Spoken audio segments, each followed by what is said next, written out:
Құрметті Эльвира Әбілқасымқызы, қадірменді комиссия мүшелері, жаңа конституция жобасы бойынша конституциялық комиссияға әртүрлі ұсыныстар келіп жатыр.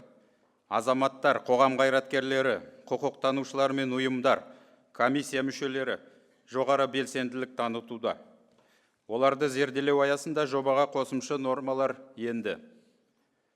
Бірінші, конституция жобасының 8-ші бабында меншіктің екі нысаны танылады және тең қорғалады делінген. Ол мемлекеттік және жеке меншік.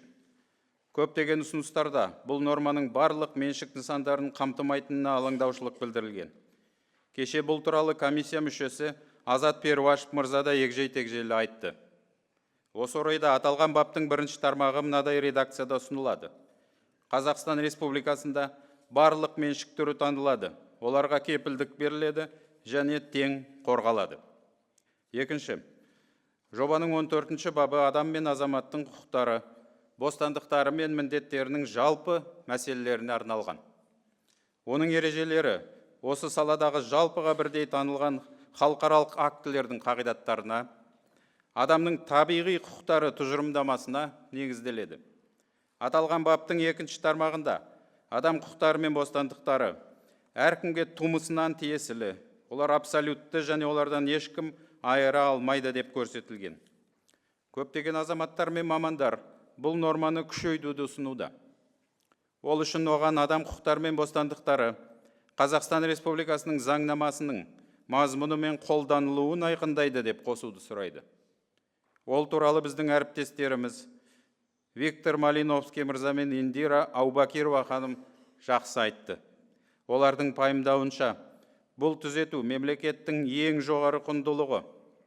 Адам оның өмірі, құқықтары мен бостандықтары деген қағиданы тағы бір мәрте айқындап, толықтыра түсіреді. Аталған құндылықтар заң шығарушы, өзге де құқық шығармашылық және құқық қолдану субъектілеріне өздеріне жүктелген өкілеттіктерді жүзеге асыру кезінде басты бағдар болуға тиіс. Аталған ұсыныстарды ескере отырып, бұл тармақтың келесі редакциясы ұсынылады. Адам құқықтары мен бостандықтары әркімге тумысынан тиесілі, олар абсолютті және олардан ешкім айыра алмайды. Қазақстан Республикасының қолданыстағы құқығының мазмұны мен қолданылуы осыған қарай анықталады. 14-ші баптың 3-ші тармағына маңызды толықтыру көзделіп отыр.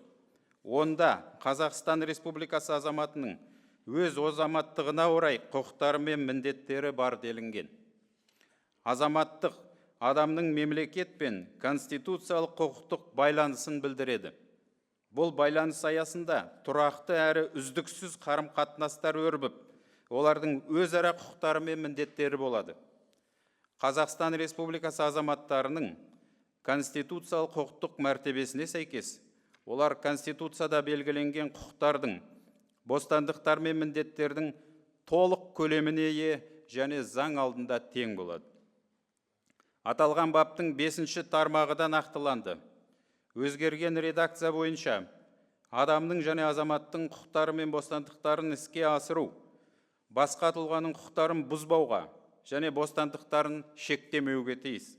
Конституциялық құрылыс негіздеріне, қоғамдық тәртіпке, азаматтардың денсаулығы мен қоғамның адамгершілік болмысына нұқсан келтірмеуге тиіс.